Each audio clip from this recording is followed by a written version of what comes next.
going to be a big, huge signing there. So let's talk about that tonight. It's going to be a couple more minutes and we'll get everybody on board. We'll talk soon, guys.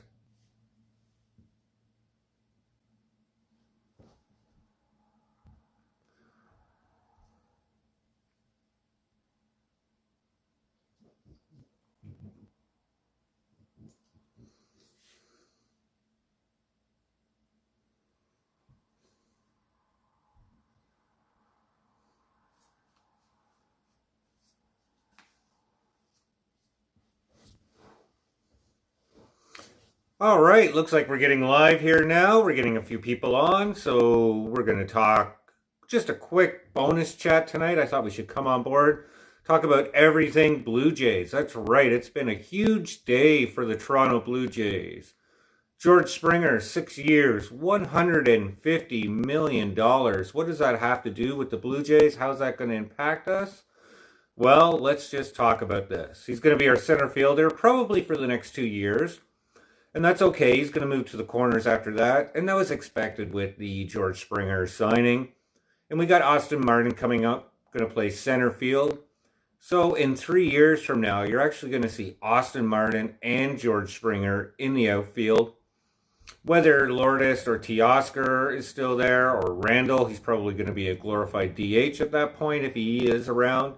Still a very exciting outfield. 6 years, $150 million. Is it overpay? Well, yeah, I think what Toronto actually ended up doing was they added that extra year on. That way they got the $150 million. Most people thought it was going to be a 5-year deal around 115, 120. 6 years for the Jays. $25 million as their annual value is actually in line with what most people thought Springer was going to make. They thought it was going to be between $20 to $25 million a year. So nothing wrong with that. Just have to keep our fingers crossed that he stays healthy. It's really going to be year 5 and 6 in this contract when he's 36, 37 years old. That's what's really going to be telling. Maybe he's a DH by then, but then we create a bit of a logjam because we never know what's going to happen with Vladdy. Now we're getting some questions in now, and the first one is an interesting one. Is Toronto still after JT Realmuto? Is there any conversations there? I don't think so. Why? And this is a shame, really. This is the time when I wish Rogers would actually just open up their wallet and be a $200 million team. And I don't say that often. I've actually been quite happy with the Jays having a budget around $150 million. However, if the Phillies do sign JT Realmuto, 5 years, $110 million, that's a steal. Why? I've said this all along. JT Realmuto is an awesome catcher. He knows how to frame pitches. He knows how to get runners out. And on top of that, he hits. So he is extremely rare. I don't know too many other catchers, actually, who can provide that defense and that offense. So the Phillies lining him up for 5 years, $110 million. If that is what happens, kudos to them. That's going to be an awesome steal. I wish the Jays would have offered 5 years, $125, really get that deal done. They have the room to do it. I mean, he's just out there to be outbid. So I don't know. I know Toronto has other needs now other than adding anybody in the lineup. They have a problem. There's nobody to play third base. There's nobody really solid behind Ryu. So JT, I guess, isn't our priority right now. And that's a shame because he's going to be a steal. And adding JT to our lineup still allows us to make some awesome trades. As I said, the Rockies, the Indians, Cleveland, they all want, even Pittsburgh, they all want catching. So by get the starter that we need, maybe somebody like Sonny Gray. And that's what I've been chirping about all along.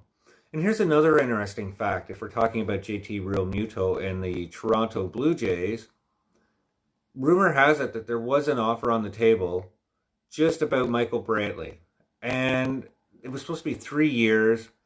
People said it was going to be around $17, $18 million a year for that deal. So if we're willing to pay $16 to $18 million for Michael Brantley for 3 years, why is there a question mark about paying JT Realmuto $24? That's really less than $10 million. And with JT Realmuto, I'm not saying he's better than Michael Brantley. Well, he is. But with JT Realmuto, Toronto, but as I said, he's probably going to be a Philly in the next week. Michael Brantley yet. Yeah, geez, that was a tough one to swallow because I really like Michael Brantley in left field. And why? Because it allows us to make trades. And I keep talking about trades, but I think the Jays really need to make an additional trade if we are going to get a decent number 2 starting pitcher now. There's just no number 2s on the market unless we're talking about Trevor Bauer, and we're going to go into that in just a second tonight and why I think the Jays need to run far, far away from Trevor Bauer. Michael Brantley was a bit of a tease. He would have been awesome in left field, even a DH at times if his defense wasn't up to snuff. But we just went through the outfield with a defensive person who wasn't as great with Randall Grichuk in center field. So we could have easily dealt with Brantley in left field, and Brantley would actually be better defensively in left field than Randall Grichuk was in center. So the Jays actually improved by having Michael Brantley. Instead, he went to that 2-year deal. I don't know what led to him going to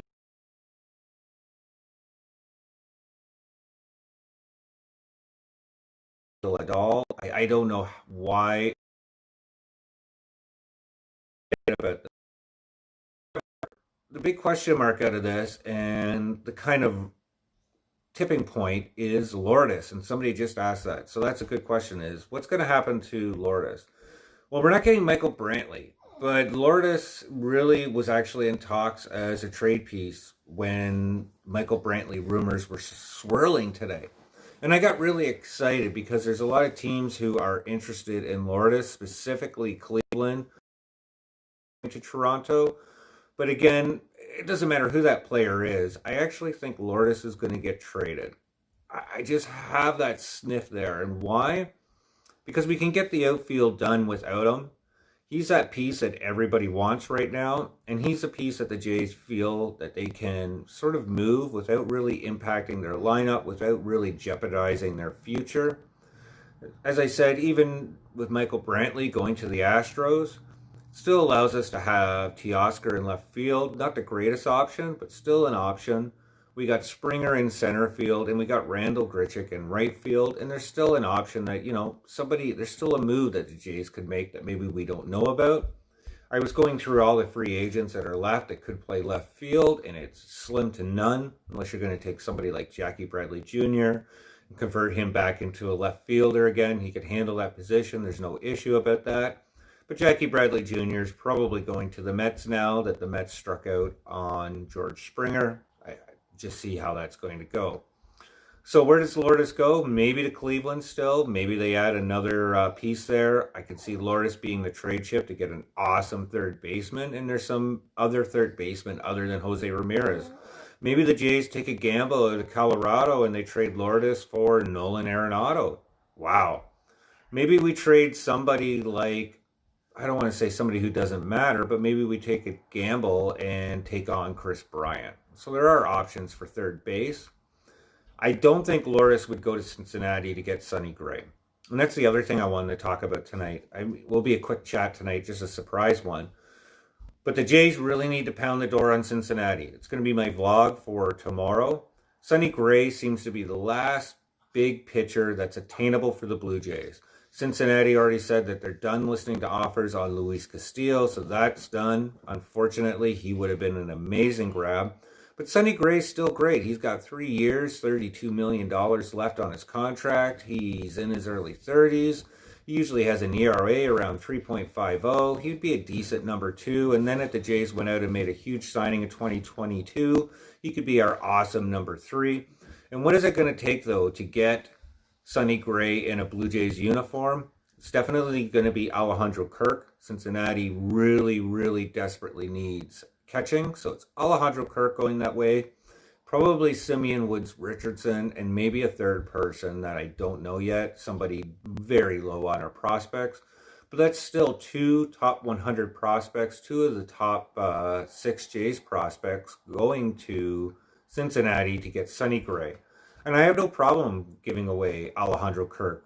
I mean, he's going to be great, but you know what? If we're getting Sonny Gray in return, that's great. And I have no problem sending Simeon Woods Richardson out there. As I said, starting pitching is a premium, especially if you get starting pitching who pitches for less than $12 million a year. So the Jays really need to aggressively outbid the Angels for that. And we'll talk about the Angels in a second and Trevor Bauer. It's going to be my last conversation piece tonight.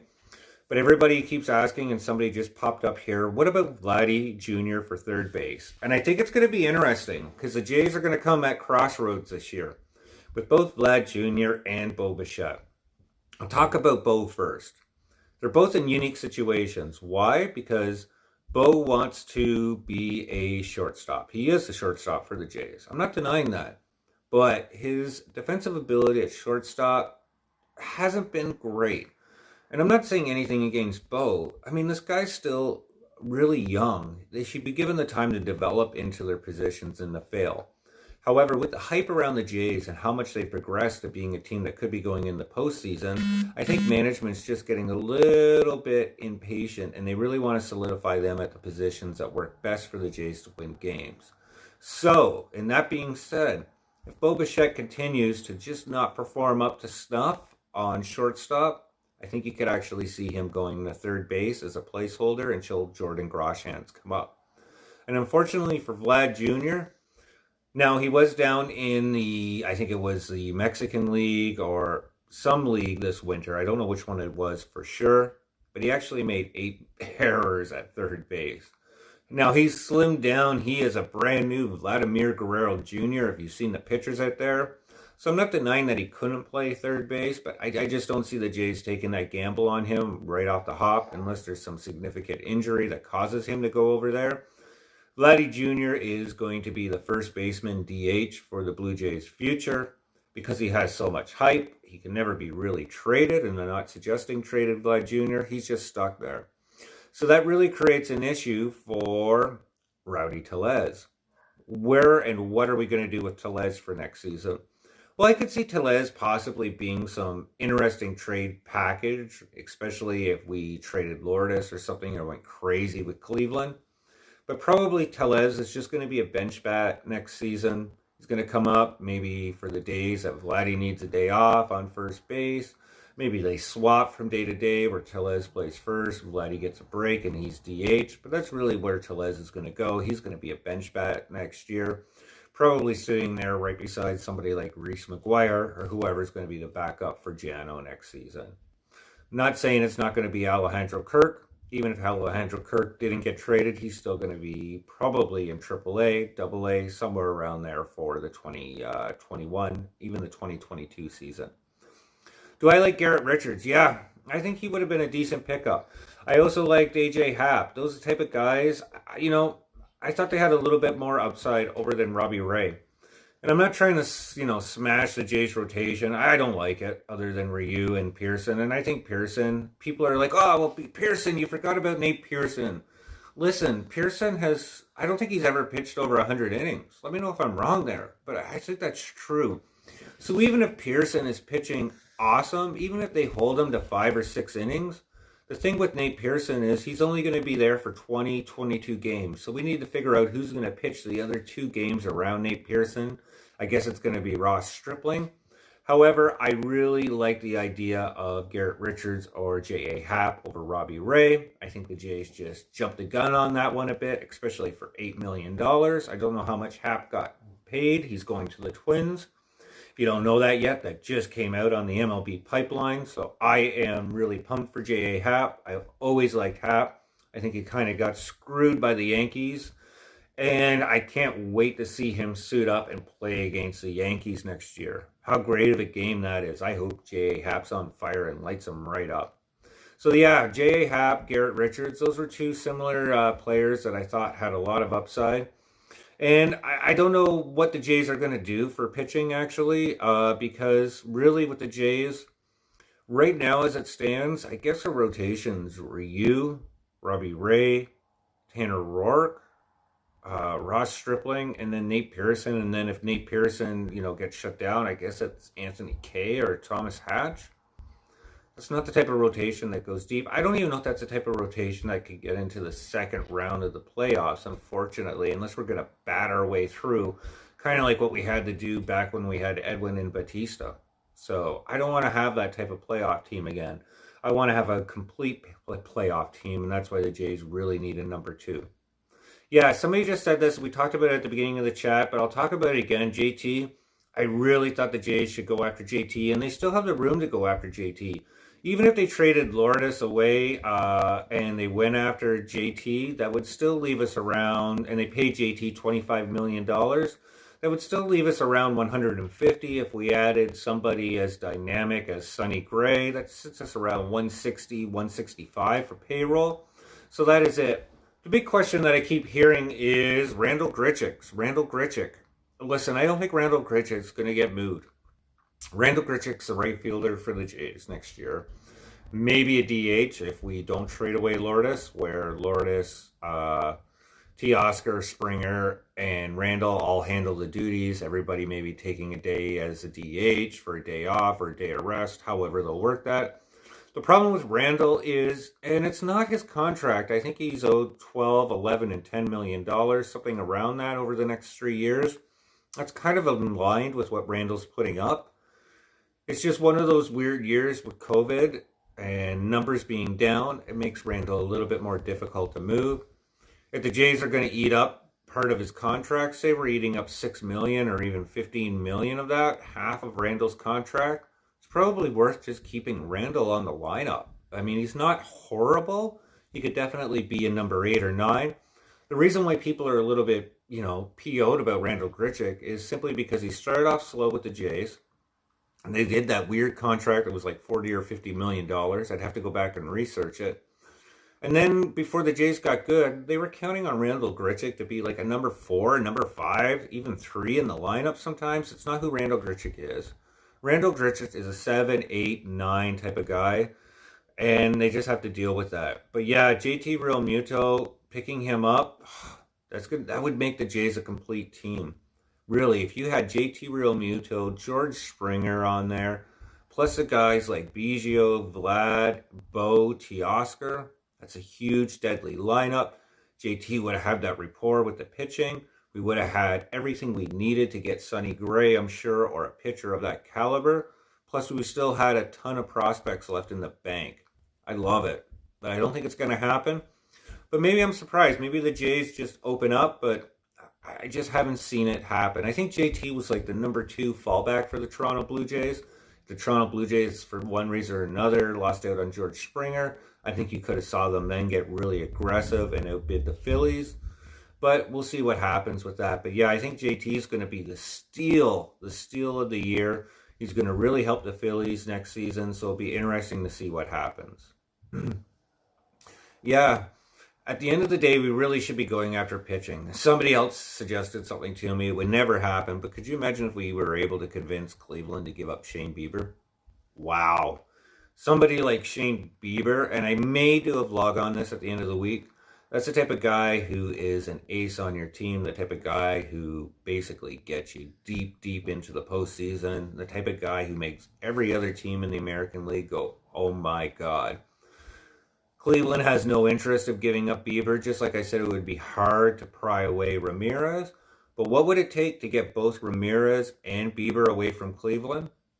Well, you're going to have to start with Lourdes and Austin Martin. I don't even like saying that, but that's what it would take. Plus, you're also going to have to be looking at people like Simeon Woods Richardson, Martinez, Anthony Kay, Thomas Hatch, Julian Mayweather. It's just an unbelievable package. But if you had somebody like Bieber and Ramirez on your team and they could make a trade for Sonny Gray, that's the type of Jays rotation. That's the type of Jays starting lineup that gets you into the World Series for the next 3 years. If we could somehow get Bieber, Ramirez, and Sonny Gray combined with adding George Springer, I don't know if there's any other team in the American League that could really give the Jays a run. I'm not saying the Jays would win the World Series, but we would be there for the next couple of years. And that's what the Jays would really have to do. Yeah, Giants are looking for young, controllable pitcher. And it's interesting about that because somebody said, Bart, I really thought the San Francisco Giants were going to be all over Sagano. But at the end of the day, the Giants have been a little bit quiet. People have said, well, maybe, just maybe, they're actually going to get in over Trevor Bauer. And I'll finish that up tonight because I know you know, it was a surprise chat. But if we're talking about Trevor Bauer coming to Toronto, this is what it's going to take. He's going to want that 1 year where he eclipses Garrett Cole, $36 million. For some strange reason, Trevor Bauer has this weird rivalry with Garrett Cole, and he's got to be better. He's just outspoken that way. Then it's going to take an additional 6 times 30. So $220 million over 7 years with 1 opt-out, possibly 2 to get Trevor Bauer in a Toronto Blue Jays uniform. And this is really scary because when I say the number 220 million with Trevor Bauer, people think Cy Young. However, with Trevor Bauer, another number you should really consider is 6.39. That's the number that sticks out for me in Trevor Bauer. That was his ERA with his first 10 starts with the Cincinnati Reds. In fact, Trevor Bauer has had multiple seasons where he's had ERAs in excess of 4.50. He's really weird because when Trevor Bauer's on, he's arguably one of the top 3 pitchers in all of baseball. That's how good Trevor Bauer is. His 1.73 ERA from last season and his Cy Young Award speaks to that. However, when Trevor Bauer is bad, he's bad. So think about this, Jays fans, or even baseball fans, whoever wants to sign Trevor Bauer. Imagine if he has a really lousy season, one of those seasons where he pitches like he did and has an ERA of 4.7. He knows he's not going to get anything on the free market, so he sticks with you for those additional 6 years at $180 million. That's really scary. That's the type of contract, just like Baltimore could speak to, like Chris Davis, that could eat up easily 25% of your entire budget. It's a type of contract that could really mess you for making flexibility or moves in the future. And that's my real fear with Trevor Bauer and the Toronto Blue Jays. And I think the market for Trevor Bauer actually could dry up a little bit. Why? Well, if the Jays really aren't interested, and maybe the Dodgers are like, no, that really just leaves the Los Angeles Angels. And if the Los Angeles Angels don't ante up, the team that I think could be the sneaky one that goes in and grabs him is actually the San Francisco Giants. To go back to that original question that somebody asked. San Francisco has a budget. They've known to go up there. They need pitching. He kind of checks off a lot of boxes. He gets to play in a West Coast team, a big market team for his big mouth and his big social media. Pardon me for saying that. But I could actually see San Francisco. The other mystery team for Trevor Bauer, I think, might be Minnesota, which is really weird. But I was saying that all along, and then Minnesota went out and signed J.A. Happ today, so I'm not sure if that's going to happen. But I could definitely see somebody like that going to some weird small market team that just antes up for him. Kind of like when the Padres first started making those moves and the people were like, well, the Padres is a small market team. What are they doing? Now look at the Padres. Padres are going to be one of the few teams that battle the Dodgers to go to the World Series next year. So, and I'm really big on J.A. Happ. I said this all along. So, and yeah, if we're talking about Stella, talking about third base, I think the Jays could be a little bit patient on that. The question is, though, who's going to be the third baseman for the Jays starting off next season? I don't want to see them do something impatient and sign Colton Wong to maybe 2 years, $24 million, where then you're like, we can't make a move at the mid-break because what do we do with Wong? But there's so many little opportunities for the Jays to get really good at third base. Nolan Arenado would be a huge gamble. I don't know what it would take to get him to here from the Rockies. But maybe we look at one of the Rockies starting pitchers and we combine them together. I said that about Chris Bryant and Yu Darvish. They should take that as a package. Sonny Gray and Mike Moustakas. So for me, getting a third baseman, I'd love to see it happen via trade. I have no problem taking on Moose's $52 million over the next 3 years if we get Sonny Gray as well. I think that goes hand in hand. As I said, certainly don't mind taking on Ramirez if we got one of the awesome pitchers coming out of Cleveland, that's for sure. So that's the way I see the Jays maybe getting a third baseman, and that's why Lourdes came up in talks. So we'll just have to wait and see how that happens. The last thing I just wanted to close off in tonight before we go, and I thank everybody for coming on. Just want to also mention this Sunday we're going to be doing a official live chat, 2 o'clock. We're also going to be doing the prize vlog draw. So if you haven't answered the trivia question, it's not even a trivia question. We're talking about Harry Carey and Elvis Presley. Check out that vlog. All you have to do is tell me your favorite baseball moment in the comments below, and you're entered to win a Blue Jays too. So, but the last one is, who and what would make the Jays a crazy trade for this season? Who would be the piece that the Jays could trade away that people would go, wow? And we'll close on this. I think it would be Cavan Biggio. For some strange reason, I think Cavan Biggio might be a little bit extendable, kind of like Lourdes. It's not going to happen this year. It's not going to happen for the next year or two. But I could see him being that piece if the Jays did do some crazy move this year that everybody goes, oh my. Why? We just have an abundance of infield. Nothing against Biggio. He's going to be a star. But there is your solution. You could either move Bo Bichette over to second base, sign somebody like Alteron Simmons possibly, or that's where Colton Wong goes and it still gives you that flexibility at third base. So to answer that question, who would be the one Blue Jays that could be moved that would make people's jaw drop? I'd say Cavan Biggio. Thank you everybody for tuning in. As I said, yeah, I don't want to move Biggio either. I just said, somebody asked me, I was like, well, I guess that would be the one that would make my jaw drop. But yeah. Make sure you tune in on Sunday, 2 o'clock. We're going to have a full lineup there. Going to answer all your questions. Going to be talking about all sorts of great things. Maybe JT's signed by then. Maybe the Jays make another move. We're going to do the prize vlog as well. And we're going to talk about the projections for the Blue Jays this season. So how many wins? Who's going to be our rotation? How's our lineup going to look? We're going to get into all that juicy stuff on Sunday. So make sure you tune in. Till then, more importantly, everybody stay safe out there.